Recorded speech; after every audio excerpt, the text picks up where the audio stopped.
Hi! Hello! నమస్తే. Welcome to our channel. నేను మీ సిరి. కథలోకి వెళ్ళే ముందు వీడియోని లైక్ చేసి, అలాగే హైప్ చేయడం మిస్ చేయకండి ఫ్రెండ్స్. ఇంకా మన ఛానల్‌ని సబ్స్క్రైబ్ చేసుకోని వారుంటే తప్పక సబ్స్క్రైబ్ చేసుకొని సపోర్ట్ చేయండి. Mrs Agastya part 166. Waste matter అన్నాడు అగస్త్య. శ్రీధ నమ్మలేనట్టు చూసింది. ఎవరసలు అని అడిగింది. నీకు తెలియదు వదిలేయ్ అన్నాడు అగస్త్య. శ్రీధ ఇంకా అలాగే చూస్తుంటే అతని చొక్కా లాగైపోయాడు.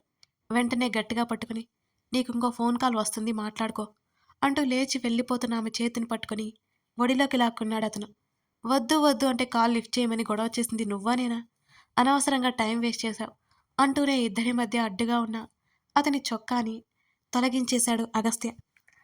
ఇప్పుడు కాదు అంది. ఏం కాదు మిస్టర్ రావణ్ ఆమె అరిచింది. సెనోరిటా నేను బావున్నాను. ఆ మేటర్ అక్కడితో అయిపోయింది ఆమెకు చెప్తూ ఆమె మొబైల్ స్విచ్ ఆఫ్ చేసి పక్కన పడేశాడు అతనిది కూడా. అది కాదు ఆమె ఏదో చెప్తుంటే ఆమె పెదవులు అందుకున్నాడు. ఇక మాట బయటికి రాలేదామెకి. అతన్ని గట్టిగా కౌగిలించుకుంది. ఇద్దరి మధ్య మిగిలిన దుస్తులు నేలకు జారిపోయాయి. ఇరు శరీరాలు మరింత దగ్గరైపోయాయి. ఆమె మీద ప్రేమ గుప్పిస్తూ ఆమె ప్రేమను పొందుతున్నాడతను.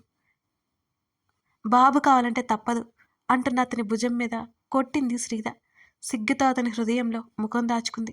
నెమ్మదిగా ఆమెని తన వశం చేసుకుంటూ పూర్తిగా ఆమెలో కరిగిపోయాడు అగస్త్య. సమయం ముందుకు వెళ్ళిపోతోంది. వారి ప్రణయం మధురంగా సాగిపోతోంది. కాసేపటి తర్వాత ఆమె హృదయం మీద వాలిపోయి ఉన్నాడతను. నేనిప్పుడు ఎలా వెళ్ళాలి అని అడిగింది. ఎక్కడికి వెళ్ళేది లేదు. నేను ఇవాళ ఉంటున్నా అంటూ పక్కన వాలిపోయి ఆమెను దగ్గరికి లాక్కున్నాడు అగస్త్య. నవ్య తామిద్దరి మధ్య డిస్టర్బెన్స్ క్రియేట్ చేయాలనుకుంటుంది. లేదా అతనికి తెలియదు. వారిద్దరి మధ్య దూరం రాకూడదని నవ్య మేటర్ అక్కడితో వదిలేశాడు అగస్త్య. ఎవరు ఎటుపోయినా అతనికి ఏం పర్లేదు. తన సెనోరిటాకి చిన్న ఇబ్బంది అయినా అతను భరించలేడు. ఆమె ముఖం మూడీగా మారిపోయినా అతనసలు ఊరుకోలేడు అంతే. నిజం చెప్పు ఏదైనా ప్రాబ్లమా? అతని మీద చెయ్యేసి అతని ముఖంలోకి చూసింది శ్రీధ. నెమ్మదిగా ఆమె వెన్ను తడుతూ చిన్నదే నేను హ్యాండిల్ చేస్తాను. ఆమె ముఖంలోకి చూసి నవ్వాడు. నేను బాగా డిస్టర్బ్ చేస్తుందనుకుంటా ఆమె అన్నది. ఆమె వైపు క్షణం ఆశ్చర్యంగా చూశాడు అగస్త్య. ఈ మధ్య నువ్వు అప్పుడప్పుడు బాగా డిస్టర్బ్డ్గా కనిపిస్తున్నా. ఒకదాని తర్వాత ఒకటి ఏంటిది? పైకి లేచి జుట్టు ముడిపెట్టుకుని డ్రెస్ తీసుకుంది శ్రీధ. అదేం లేదు.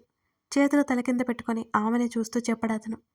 ఓకే బట్ నువ్వు ఏదైనా హ్యాండిల్ చేయగలవు కానీ అని నవ్వి అతని మీదకు ఒరిగి అతని పెదవుల మీద చిరుముద్ది ఇచ్చి దూరం జరిగింది శ్రీధ. ఆమెను వెళ్ళనివ్వకుండా ఆపి ఆమె నుదుటి మీద పెదవులు తాకించి ఇలాగే ఉండు ఆమె తన హృదయంలో దాచేసుకున్నాడు అగస్త్య. ఏదో ఆఫీస్ మేటర్ అయి ఉంటుందని ఎక్కువ అడగలేదు శ్రీధ కూడా. లోపల నుంచి మాటలు వినబడుతున్నాయి. అరవింద్తో పాటు ఎవరో ఉన్నారని ధైర్యం చేసింది. లోపలికొచ్చింది. లేకపోతే అతను ఎవరితో మాట్లాడతాడు? రాజ్ గారు ఉండే ఉంటారా అనుకుంటూ మే ఐ కమిన్ సార్ అని అడిగింది రచన. కమిన్ అరవింద్ పిలవడంతో గట్టిగా ఊపిరి వేసుకుని లోపలికి వెళ్ళింది రచన. లోపల అరవింద్ ఒక్కడే ఉన్నాడు. అతను కాల్లో మాట్లాడుతున్నాడని ఆమెకి అర్థమైంది.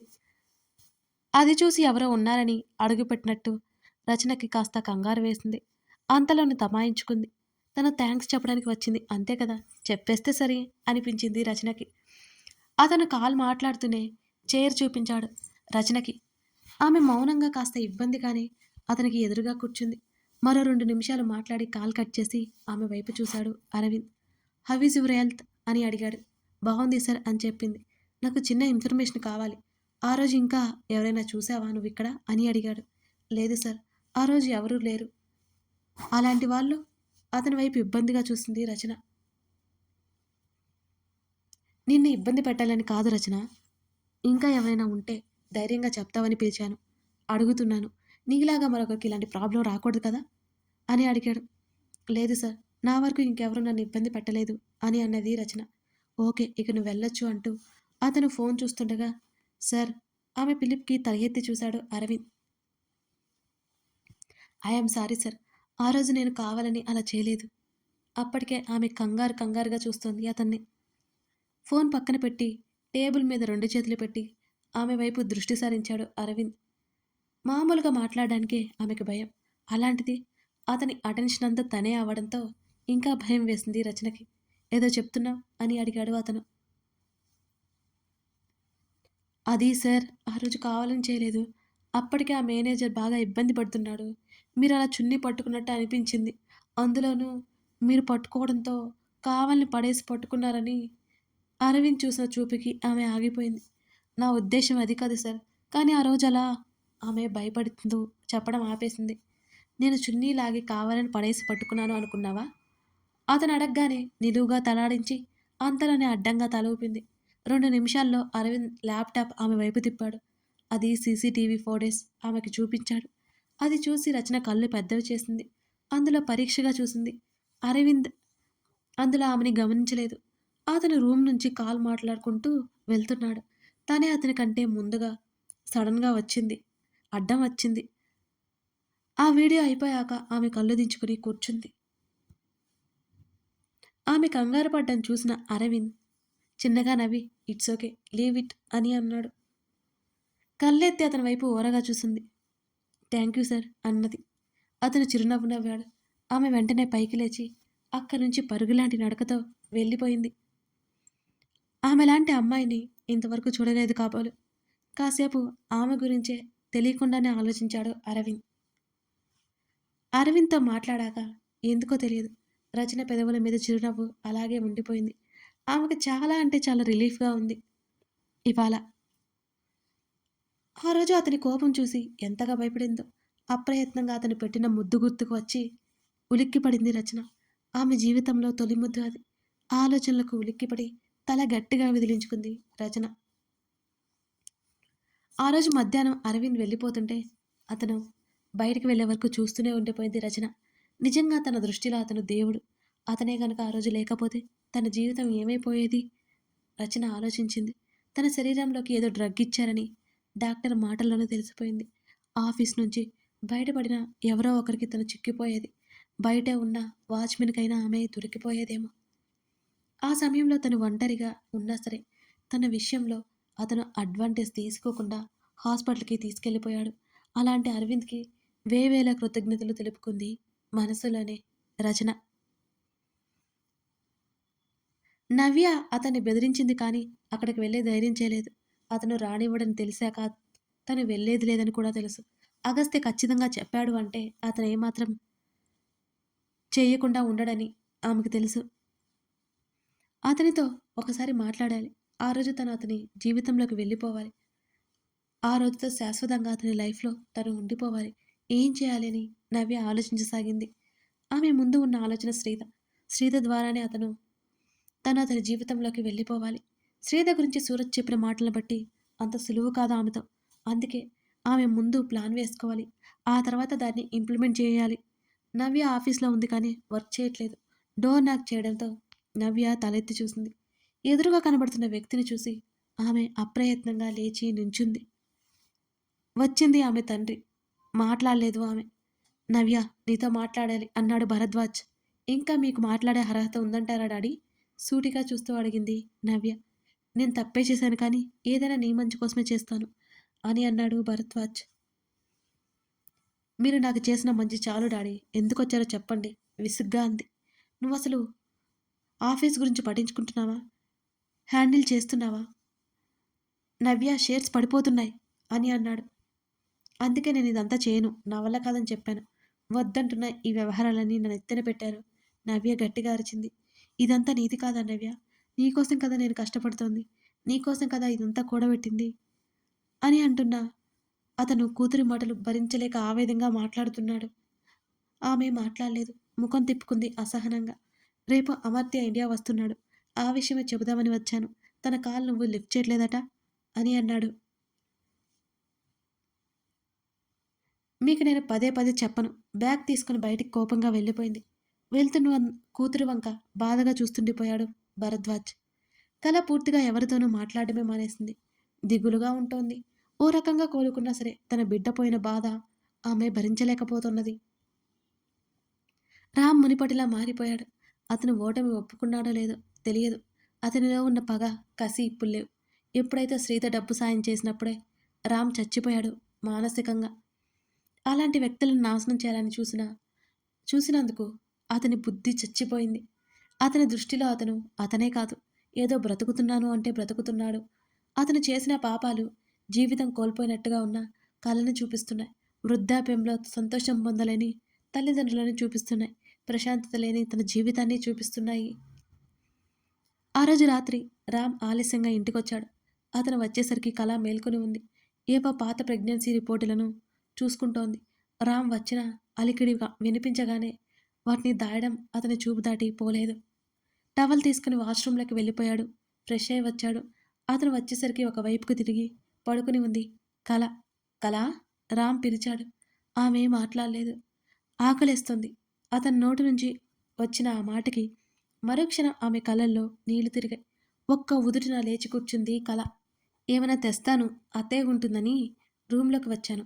ఆమె తప్పు చేసిన దానిలా చెప్పి వెళ్ళిపోతుంటే ఆమె చేతిని పట్టుకుని ఆపాడు. నువ్వింకా సెట్ అవ్వలేదు, పరుగులు పెట్టడం ఆపే. అతని స్వరం సీరియస్గా రావడంతో కళ బుద్ధిగా కూర్చుంది. అతను మాట్లాడుతుండగానే డోర్ బెల్ మోగింది. అతను వెళ్ళి ఫుడ్ ట్రే తీసుకొచ్చాడు. మమ్మీ మేలుకొనుంది.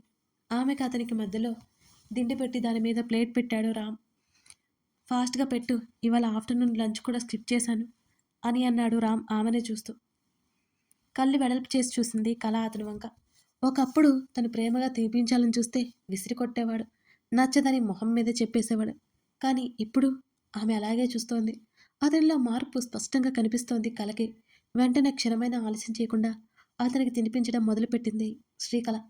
రామ్ తింటూ ఆమెనే చూస్తుంటే కళ ఎందుకో అతన్ని చూడలేకపోయింది. ఆమె చెంపలు ఇంకా లోపలికి పోయి ఉన్నాయి. ఆమె కోలుకోవడానికి ఇంకో 2-3 నెలలైనా పట్టేలా ఉంది అనిపించింది రామ్కి. టాబ్లెట్ వేసుకున్నావా? వేసుకున్నాను బావా అన్నది. భోజనం పూర్తయిన తర్వాత కాసేపు అలా బాల్కనీలో కాల్ మాట్లాడుతూ తిరిగి లోపలికొచ్చాడు రామ్. కళ ఒకవైపు పడుకొని అలాగే కళ్ళు తెరిచి ఆలోచిస్తోంది.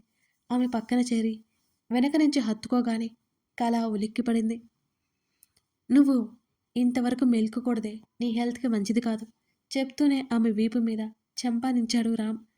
రేపటి నుంచి ఎర్లీగా పడుకుంటాను బావా అని తడబాటుగా చెప్పింది కళ. ఆమెను తన వైపుకు తిప్పుకున్నాడు రామ్. తనకి యాక్సిడెంట్ అవ్వకముందు రామ్లో ఎంతో కొంత మార్పు వచ్చింది. తనకి ఇలా జరగకపోయి ఉంటే ఇద్దరూ తమ బిడ్డతో సంతోషంగా ఉండేవాళ్ళు. తను ప్రెగ్నెంట్గా ఉండి అతను చూసుకుంటుంటే ఎంత బాగుండేది. కళ అతన్నే చూస్తూ ఆలోచించుకుంటోంది. ఈసారి కన్నీళ్లను బలవంతంగా లోపలే అదిమిపెట్టింది కళ. ఆమె చెంపల మీద అతని పెదవులు తాకుతుంటే కళ ముడుచుకుంది. బావా, కంగారు పడుకు, నేనేం చేయను. అతని స్వరం లోతుగా వచ్చింది. అతని పెదవులు ఆమె పెదవులను చేరగానే ఆమె భారంగా కళ్ళు మూసుకుంది. అతనిలో ప్రేమావేశం పెరిగిపోతుంటే ఆమె పెదవులు వీడి ఆమె హృదయంలో ముఖం దాచుకున్నాడు రామ్. అలాగే చూస్తోంది. అతను కళ్ళు మూసుకున్నాడు. మెల్లిగా నిద్రలోకి జారుకున్నాడు. గత 2 నెలలుగా తనకి దూరంగా ఉంటున్నా తన మీద కోపం చూపించలేదు. అంతేకాదు, హాస్పిటల్ నుంచి వచ్చిన దగ్గర నుంచి తనని కాలు కూడా కింద పెట్టనివ్వకుండా చూసుకుంటున్నాడు రామ్. తనంటే అతనికి ప్రేమ ఉంది. ఇప్పుడు అతను పూర్తిగా మారిపోయాడు. ఆమె ముఖంలో సంతోషం ఉంది. ఆమె హాస్పిటల్ బెడ్ మీద ఉన్నప్పుడు అతడు పడిన వేదన ఆమెకు తెలియదు కదా. అది గనక తెలిస్తే ఆమె మనసులో ఉన్న సంశయం ఇట్టే ఎగిరిపోతుందేమో. మరోవైపు శ్రీధర్ సెక్యూరిటీగా జేమ్స్ని అలర్ట్ చేశాడు అగస్త్య. జేమ్స్ ఎక్కువగా ఇంటి పక్కనే ఉండడంతో రాధకు కూడా సంతోషంగా అనిపించింది. రోజులు గడుస్తుంటే నవ్య నుంచి డిస్టర్బెన్స్ రాకపోయేసరికి అగస్త్యకి అనుమానం వచ్చింది. అందుకే అతను చాలా అలర్ట్గా ఉన్నాడు. నవ్యని మార్చడం అతని వల్ల అయ్యే పని కాదు. ఆమెను మార్చడానికి తనేం దేవుడు కాదుగా. తన విషయంలో చేసిన తప్పులకి ఖచ్చితంగా శిక్షించడం మాత్రం ఖాయం. ఆ రోజు మీటింగ్ ఉండడంతో హోటల్కి బయలుదేరాడు. క్లయింట్ కోసం ప్రైవేట్ రూమ్లోకి వెళ్ళగానే టేబుల్కి ఎదురుగా కూర్చుని ఉన్న నవ్య కనిపించింది. అతని కళ్ళు చిన్నవైపోయాయి. చెయ్యి ఊపుతూ చిరునవ్వు నవ్వింది నవ్య. కూర్చోండి మిస్టర్ అగస్త్య చక్రవర్తి అన్నది ఆమె అదే నవ్వుతో. అతను ఏమాత్రం జంకకుండా ఎదురుగా కూర్చున్నాడు. ఆమె చేతికి గాయం ఇంకా కనబడుతూనే ఉంది. నిన్ను చంపేస్తా గానీ నీకు బుద్ధి రాదా అని అన్నాడు అగస్త్య. అరెరే, అలా అంటారేంటండి? చంపేస్తే ఇక నాకు ఎక్కడ బుద్ధి వస్తుంది? ఏదో మీ మీద ప్రేమతో మీ వెంట పడుతున్నాను. అర్థం చేసుకోరేంటండి? గారంగా ముఖం పెట్టి అడుగుతుంటే అతను తెగ ఇరిటేట్ ఫీల్ అయిపోయాడు నవ్యని చూస్తూ. వెంటనే తన పీఏకి కాల్ చేసి తిట్టి పడేశాడు. సార్, లాస్ట్ మినిట్‌లో మీటింగ్ క్యాన్సిల్ చేసుకున్నారు. పీఏ భయం భయంగా చెప్పాడు. అదంతా నవ్య పని అని అర్థమవుతుంటే కాల్ కట్ చేసి ఆమె వైపు సూటిగా చూశాడు. మీతో డీల్ మాట్లాడడానికి వచ్చాను అన్నది టేబుల్ మీద 2 చేతులు పెట్టి కాస్త ముందుకు వంగుతూ. అతను సమాధానం ఏం చెప్పకుండా కళ్ళు చిన్నవి చేసి చూశాడు ఆమె వైపు. నీకేమో నీ వైఫ్ ఇష్టం. నాకేమో నువ్వంటే ఇష్టం. పర్లేదు. నీకు సెకండ్ వైఫ్‌గా ఉండిపోతాను. అప్పుడు ఎవరికీ ఏ ప్రమాదం ఉండదు. నువ్వు నాతో ఉంటే చాలు. మన గురించి ఎవరికీ తెలీదు. తెలియనివ్వను కూడా. ప్రామిస్. ఆమె తలపైన చెయ్యి పెట్టుకుని అతని కళ్ళలోకి సూటిగా చూసింది. అతనంటే ఆమెకి ఎంత పిచ్చో ఆ చూపులోనే అర్థమవుతుంటే అతను అసహనంగా మారిపోయాడు. అప్పుడు నిన్నేమంటారో తెలుసా? సెకండ్ వైఫ్ అనరు. ఉంచుకున్నాడు అంటారు. కావాలనే ఆ పదాలు ఒత్తి పలికి మరీ అన్నాడు అగస్త్య. ఏమనుకున్నా పర్వాలేదు. వాళ్ళు అందరితో నాకెందుకు? నువ్వుంటే చాలు. అయినా 4, 5 ఇయర్స్ నుంచి నీ వైఫ్‌తోనే ఉంటున్నావు కదా! బోర్ కొట్టడం లేదా? ఆమె నవ్వుతూ కళ్ళు ఎగరేసింది. నిన్ను చూస్తుంటే అసహ్యం వేస్తుంది. అంతకు మించి కూడా. అసలు ఆడపిల్లవేనా నువ్వు? మీ డాడీ ఎవరో ఏంటో మర్చిపోయావా? సెన్స్ లేకుండా ఎలా బిహేవ్ చేస్తున్నావు? పరువు తీసుకోవాలని చూస్తున్నావెందుకు? అని అడిగాడు. చెప్పాను కదా! నేను ఎవరి గురించి పట్టించుకోను. నీ గురించి మాత్రమే అన్నది నవ్య భరద్వాజ్. కథ కొనసాగుతోంది. ఇప్పుడు అక్కడ ఏమి జరగబోతుంది? నవ్య ఏం రచ్చ చేయబోతుంది? అగస్త్య ఎలా రియాక్ట్ అవ్వబోతున్నాడు? ఈ కథ మీకు నచ్చింది కదా? నచ్చిందనే అనుకుంటున్నానండి. ఈ కథలో మీకు ఏమి నచ్చిందో తప్పకుండా కామెంట్ చేయడం మర్చిపోకండి. అలాగే లైక్ చేసి సపోర్ట్ చేస్తారని ఆశిస్తున్నాను. Thank you for watching this video.